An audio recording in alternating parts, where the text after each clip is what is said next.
Welcome, welcome, welcome. Hello, I am your host, Mrs. M. And if you haven't, make sure you click the link below. That way you can subscribe to my channel and not miss out on anything you need to scale your cleaning business to six figures and beyond. How?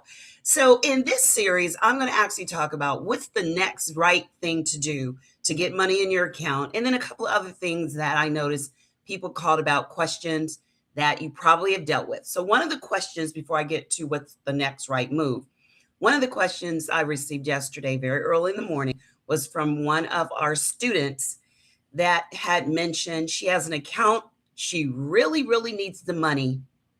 And now all of a sudden, the client, the point of contact, which is the client, is finding everything wrong. And first, they were supposed to clean 5 days a week. Now they're only actually cleaning three. That's what the contract and the scope of work called for. When COVID hit, they never did five. They actually had them doing for three. But they're going in 5 days and expecting them to clean, of course. They're going, clean up 5 days a week, which means it's more work. So if you bid something and then all of a sudden the scope of work changes, that can be a problem. She's not telling her they're going in there, but she's gone by and seen a whole bunch of people there, which knows that they're working not just Monday, Wednesday, Friday, but Monday, Tuesday, Wednesday, Thursday, Friday.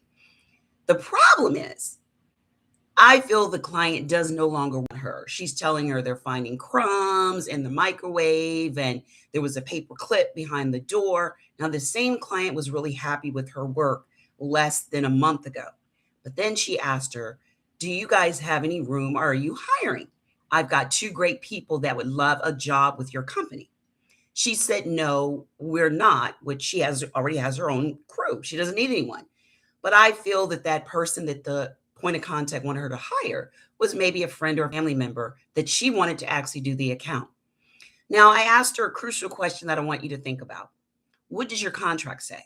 Does your contract say, because she asked me, well, if they don't want me, if they no longer want me, why don't they just get rid of me? And I said, well, your contract may state that they have to have a reason to get rid of you. Now, you need to look at your contracts, really look at them, because I had a 60-day clause that stated that if either party wanted to cancel the contract, they could with the 60-day notice without any cause. So it was like a no cause. Now, I gave that to certain clients that I wasn't quite sure how we were going to get along. The ones that I felt pretty comfortable with, you get a different vibe in your gut. The ones that I felt pretty comfortable with, I decided to give them a cause, meaning they have to give us a cause to end the contract. And the only cause they could give us would be for cleaning. So if she has that type of contract, then of course they're going to look for any and every reason to come up with excuses to get rid of them. Now, the problem is she needs the money. We've all been there where we really, really need that account. I know I did. Same situation with me. The point of contract loved her. Someone else came in. The lady retired. We had been there for like 10 years. Money was outstanding. I needed the money. And this woman drove me crazy. She found every and any little thing to call about all day, every day. And I know that we were there doing a good job because I personally would go in and check. And the very thing that I would check and make sure was done, she would complain about. So I knew it couldn't be true because I was in there checking. So if you've ever had that situation, what do? Well, what I learned was to first not have one account that had all my money. Never, ever, ever, if at all possible, give one account more than 20%. That way you've got other eggs in the basket. Number two, I came up with I don't have to deal with you walk out right now amount of money that I absolutely have in my house. And if I had that money, then I knew I did not have to deal with you if I really didn't want to. So come up with with an amount that's like, I don't have to deal with this kind of money. I'm the CEO. I need peace to make sure that all my other staff members have peace. If I'm not at peace, they're not going to be at peace either. So come up with that amount of money where you can flex your muscles a little bit. We know we love doing it every now and then, and let them know, you know what? I don't need this account. See ya. That is what I did.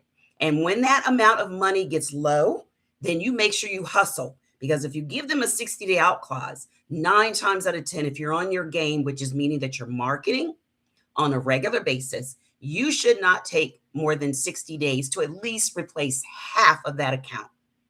especially if you have your I don't need your account situation set up. Always have it full where you can walk away. It wasn't my first choice. I had to really, really think about it, but she was not going to let me keep that account in peace, and I knew it. So, for those of you that have another question, I had a gentleman that said the government contracts margins look small, that there doesn't seem like there's a lot of wiggle room in there for when it comes to a government contract. Now, I answered to him, it depends on the contract. I have personally had contracts where the margins were large and fat and juicy.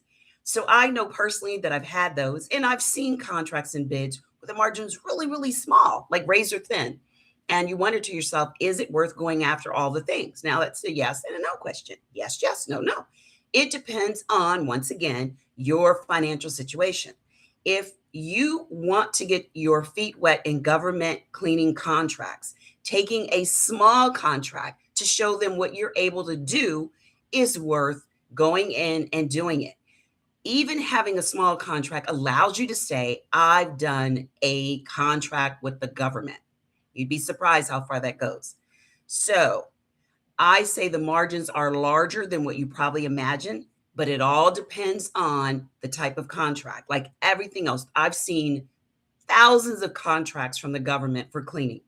And some of them allow subcontractors, some of them don't. Some of them have large margins. People have made millions of dollars out of government contracts. And the other thing he did notice that I had to agree with, government contracts are always, I've never seen one for just 1 year. They're always 3, 4, 5 years with options, as opposed to commercial. You're lucky if you get someone to do it for 30 days.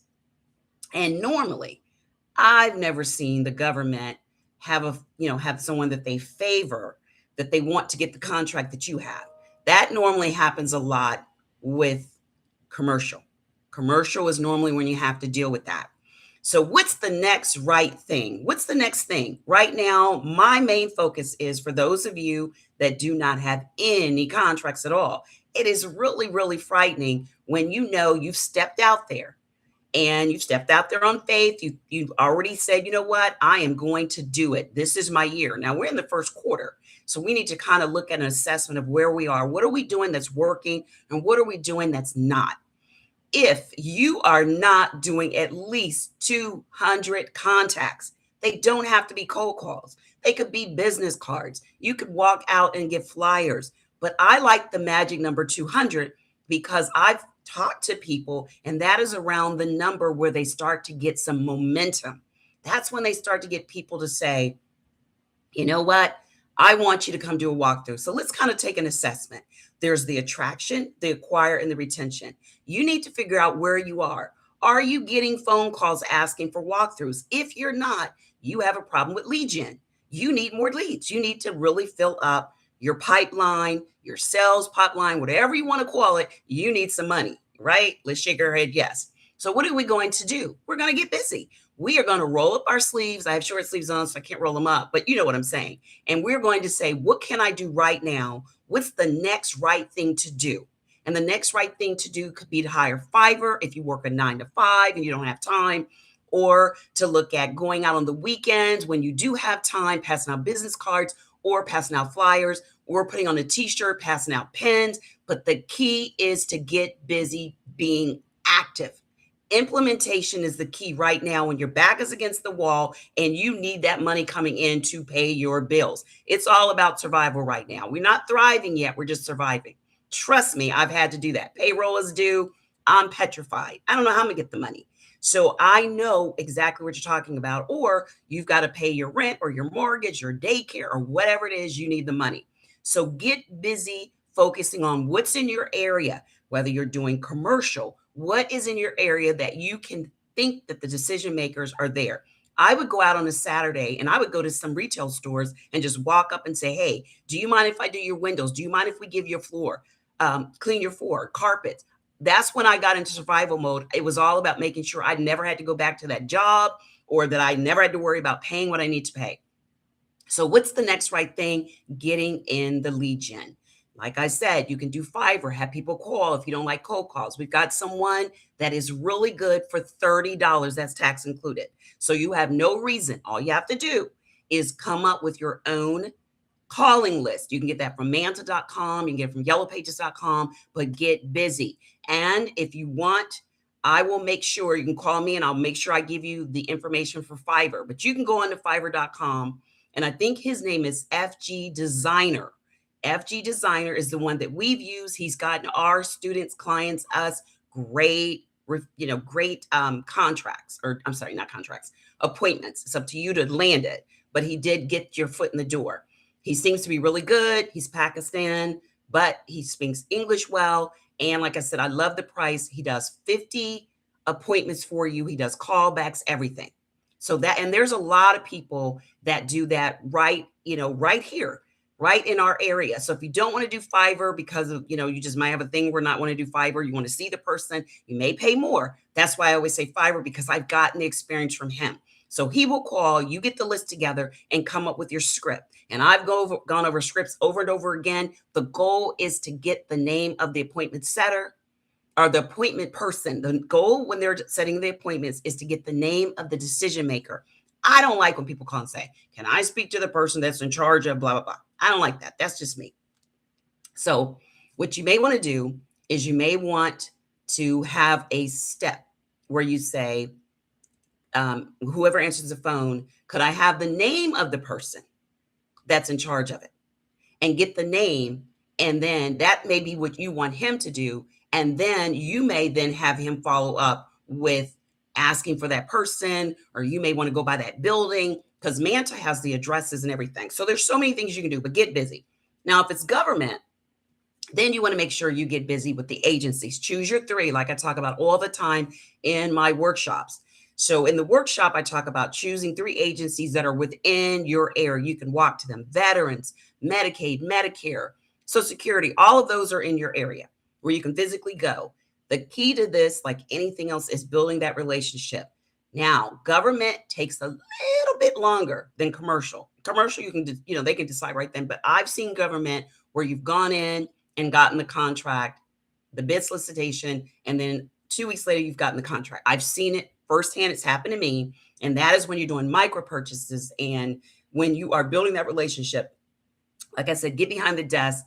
The pandemic is calming down, hopefully, fingers crossed, a little bit. So get behind the desk, put that personality on. You got to get that personality, get that energy. I'm an energy person, so let's get that energy. Get the energy together. Get out there, get dressed up, put on your little outfits, take off the sneaks and all that, put on the outfits, and then you want to make sure that you get out there and pound that pavement and get that money, make that money. I just did a video where the average cleaning person, some of them 30% make nothing. So we don't want to be in that 30%. We want to be in the 20 that's making well over 6 figures and beyond. Pow. So the way we do that is get busy, implement, and stop talking about what you're going to do, what you had done. Stop talking about it. Let's be about it. Let's do it. Now, if you want to know exactly what you need to do for government, I have a workshop every Wednesday. It's an actual workshop where I pull up my sleeves and show you the actual screen of everything you need to do. I'm not just talking about it, I'm actually showing you. For those of you that want to know, click the link in the description that I'm going to put in there. And I will actually walk you through all 3 areas, the requirements, even including the upcoming SAMs that's changing, which is no big deal. They're just going from DUNS number to the UEI, which is a unique entity identifier. It's now assigned to you through sam.gov instead of going to DUNS and Bradstreet. That's it. Nothing's, and if you already have your DNB number, you already have your SAMs, it just automatically rolls over. You don't have to do anything. So we're not going to make a real big deal out of that. I know they're like, oh, making it like it's really scary. It's not. It's not that big thing. Hi. Hi. Hi, Tabitha. So that's what I want you guys to think about. I want you to think about what you need to do, get that contract, definitely get there. So by now, if you're on that 6-figure or beyond trek, then I call that. So I have belts. So like, white belt is this amount. So you're a white belt if you are making between $2,000 and below your white belt. To get to the black belt is when you are at 6 figures. So if you guys want to get to the black belt doing commercial and government, a hybrid, both one or the other, then right now you're the white belt. And I'm going to give the different amounts depending on where you are. The white, the yellow, just like if you are doing taekwondo or whatever it is, where you're doing karate, same thing. Okay. So if you are interested in government and you want to make that money to get to 6 figures and add that to your commercial, or you just want to do government alone, then be at that masterclass. I will make sure that the workshop, we get busy, we implement, see you there, bring your favorite beverage, bring your writing utensils to implement. I'm a big person on implementation. That's the only thing that makes the change. Okay. So if you're a white belt, that means you're making, 0 to 2,000 right now. Or if you're a yellow belt, you're making between 2,000 and 4,000. Okay. And then I think the next belt we're going to look at is a green belt. You're making between 4,000 and 6,000. So we're getting up there. And I'd like to see you guys do that. If you have any questions for me, you can put them in the say anything. I'm going to try on Wednesdays to do like a Q&A. Any questions you have, I'll be available to answer them. But I must go now because time is a ticking for our workshop on government contracts. Okay. So thank you guys so much. Good to see you. Look forward to seeing you again soon. And until the next video, take care and be safe. Bye-bye.